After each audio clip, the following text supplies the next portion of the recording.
కుజుడితో శని కలిసి ఉన్నా, లేదంటే కేతు కలిసి ఉన్నా, లేదు రాహు కలిసి ఉన్నాడు, వీళ్ళిద్దరూ ఇంకొక వ్యక్తిగత ఇంకొక గ్రహం కలిసింది, దృష్టి దోషం ఉంది, అప్పుడు ఏమవుతుందంటే ఆ వివాహం చేసుకున్న వ్యక్తి చేసుకున్నాక వెంటనే తక్షణమే, అది ఒక రోజు కావచ్చు, లేదంటే ఒక వారం కావచ్చు, ఒక నెల కావచ్చు, ఒక సంవత్సరం కావచ్చు, లేదంటే ఆ స్థాయిని బట్టి, డిగ్రీస్ని బట్టి 5 ఏళ్ళు కావచ్చు, 10 ఏళ్ళు కావచ్చు, 20 ఏళ్ళకైనా సరే వాళ్ళు విడిపోవాల్సిందే.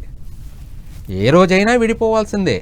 కాకపోతే కొంతకాలం సాగుతుంది, కొంతమందికి వెంటనే అయిపోతుంది. అష్టమంలో ఉండడం, 8వ ఇంట ఉన్నట్టయితే కట్టుకున్న భార్య మరణిస్తుంది. అదే అమ్మాయికైనా అంతే, కట్టుకున్న భర్త మరణిస్తాడు. అది ఏ రూపంలో అని చెప్పలేం. ఆరోగ్యంగా కావచ్చు, లేదంటే ఏదైనా ప్రమాద రీత్యా కావచ్చు, ఫైర్ వల్ల కావచ్చు, అగ్ని వల్ల కావచ్చు, లేదా నీటి వల్ల కావచ్చు, లేదా తానంతట తానే సూసైడ్ చేసుకోవడం, ఇటువంటివి అనేకమైనటువంటి కారణం ఏదైనా కూడా భర్త మరణించడం, ఇంత ప్రభావితం ఉంటుంది. అదే కుజుడితో అదే స్థానంలో సూర్యుడే కలిసి ఉన్నాడు అనుకోండి, మాంగళ్య బలం కలుగుతుంది. అంటే విడిపోయేటువంటి వాళ్ళు కూడా కలిసే ఉంటారు. వాళ్ళిద్దరిని ఎవరన్నా విడగొట్టాలనుకున్నారనుకో, వీళ్ళిద్దరు కలిసి వాళ్ళ పని పడతారు. ఎవరి పని? మూడో వ్యక్తి పని. అందుకే ఓ భార్యాభర్తల మధ్యలోకి ఎవరు దూరకూడదు అనేది. దూరారనుకో అంటే వాళ్ళ మధ్యలో వీళ్ళు నలిగిపోతారు. ఎందుకంటే వాళ్ళ పొద్దున కొట్టుకున్నట్టే ఉంటారు, మళ్ళీ సాయంత్రం వాళ్ళిద్దరు ఒకటైపోయేసి మరుసటి రోజున వీడి పని చూస్తారు. ఇలా కూడా యోగాన్ని కలగచేస్తాడు. ఇటువంటివి ఉంటాయి, నష్టాలు ఉంటాయి.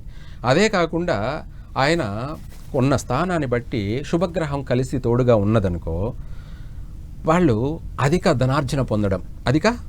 ధనార్జన అంటే ఆర్థిక పరంగా అంచెలంచెలుగా అభివృద్ధి చెందడం.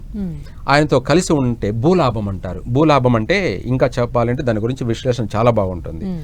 మనం ఒక పొలం కొన్నా, లేదంటే ఇప్పుడు మహానగరాలలో ఒక 100 గజాలు స్థలం కొన్నామనుకో, ఈ రోజున మనము గజం వచ్చేసి 10,000 పెట్టి కొన్నాం. రేపు ఇది 1,00,000, 2,00,000 గజం. ఏమిటి? ఈరోజు మనం 10,000 పెట్టుకున్నాం, దాని ప్రకారం ఏమైంది? 1,00,000 రూపాయలు అయింది, లేదా 1,00,00,000 రూపాయలు అనుకుందాం సపోజ్. ఇది 1,00,000 రూపాయలు మనం 10,000 పెట్టుకున్నాం కదా. ఈ గజం 10,000 అనేది రేపు కానీ, వారం కానీ, లేదంటే నెల అయినా సరే అది 1,00,000 రూపాయలు పోతుంది. అప్పుడు మనకి ఎంత లాభం వస్తుంది? 10,000 పెట్టుకున్నాము, గజం పైన 90,000 లాభం వస్తుంది. ఆ భూలాభం అనేది ఇదే.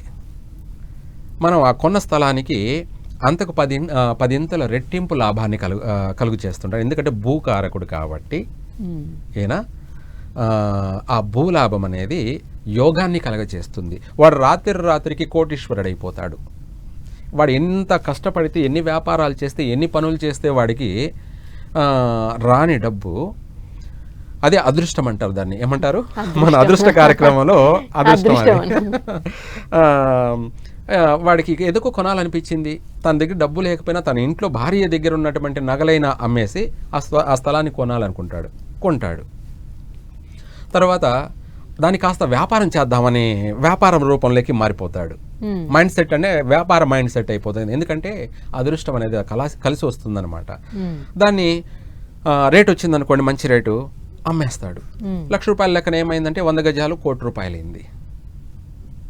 వీడు 1,00,000 రూపాయలే పెట్టుకున్నాడు, 1,00,00,000 రూపాయలు అయింది. అంటే 10 లక్షలు పెట్టుకున్నాడు అనుకున్నాం, కానీ 90 లక్షల లాభం వచ్చేసింది. దీన్ని కాస్త ఏం చేస్తాడంటే ఇంకో 200 గజాలు కొంటాడు.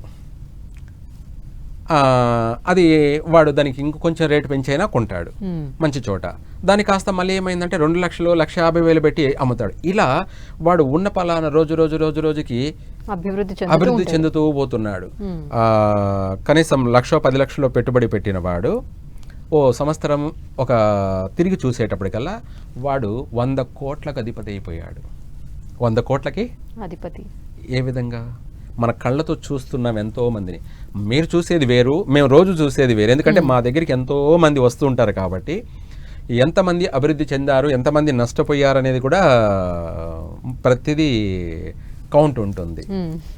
అలా రాత్రికి అన్నట్టుగా వాడు ఒక సంవత్సరానికల్లా 10 కోట్లు, 50 కోట్లు, 100 కోట్లు, 200 కోట్లకి పడగెత్తేస్తాడు.